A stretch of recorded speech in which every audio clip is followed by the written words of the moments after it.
So, me mo call Badwam Adom TV, Badwam Health Tips. So, Monday to Friday, 5 minutes be a kasahwa pomudimo. Na what you mun komo ye antimicrobial resistance. So wanu madru nenso as a enkunti ayare no. Ehon sam na Dr. Benjamin Kisisasu eni edi ho enkomo nti ene di kan wo hwe ya enye hwe ti national so every day Monday to Friday. Ebedin koma fa pomuden ho a obeka ho dog yeda say wakwa ba antimicrobial resistance ene yenhwe signs and symptoms na yento aso nti antimicrobial resistance no so na medical kai abo na bedu bi amaso edo na enye ejuma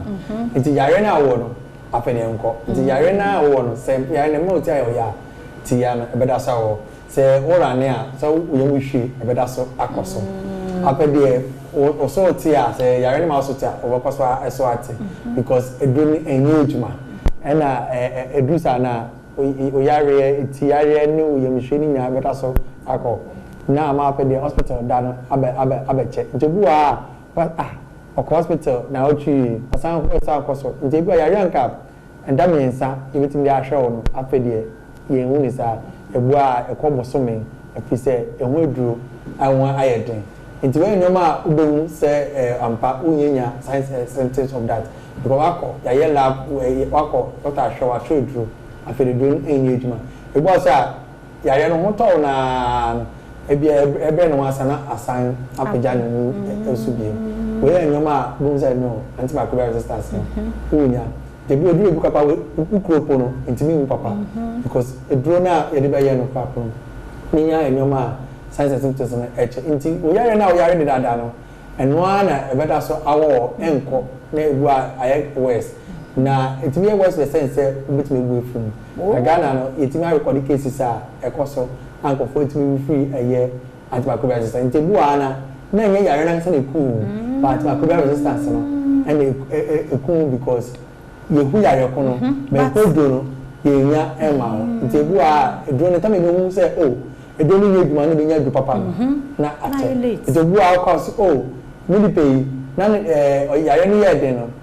you do bebe amuna ti hu du papa amde ma na ne hu ya to na film because now I too late I only edini nya it is signs and symptoms of antimicrobial resistance na we ni nyoma ebitin akapa edi enya nti say obibi ya say ye ni ye because yare no nya yare bi microbes yare bi a say a bacteria and the virus once resistance are depleted no and the yarena unya and one because so I prolong na pe unya ho so it me worse na apede yaresa no some na me just say mo nko an nyinya sa antimicrobial resistance there it nipa to nipa it minya the same minute we say manya yare bi say flu na me use odrobi na me flu na by resistant microbes emwa omasoro no na bia me do e bia anko forward overcrowd na say nipa mu na mabu we gu on so na so mo hu me bi o me fa resistant microbes no me to bu a o se ne wa no etimi che obu a ni nso etimi che ka se kana o twa akọ because be na resistant type no nti obekọ normal flu drunk about after the engagement potem so say na yedi onyin so yin so potem no won say sia na ngwawa we are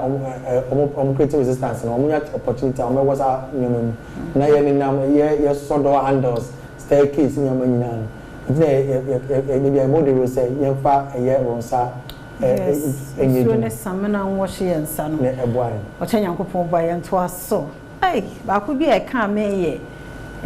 nipa to nipa no sa antimicrobial de no obi bowa oten ho no obogu so beto na so ubobi ti enhwe huye ochena kwa ho de wo ho ye beto so fasedama endpoint homeopathic clinic na da romanti ni edi nkomo the number na wo screen na se no free no na wo yare nko ade a dogo abochire ni adaji betie na wabo nko ho de wo ho a ochena sabe ya saka ye ho de nto so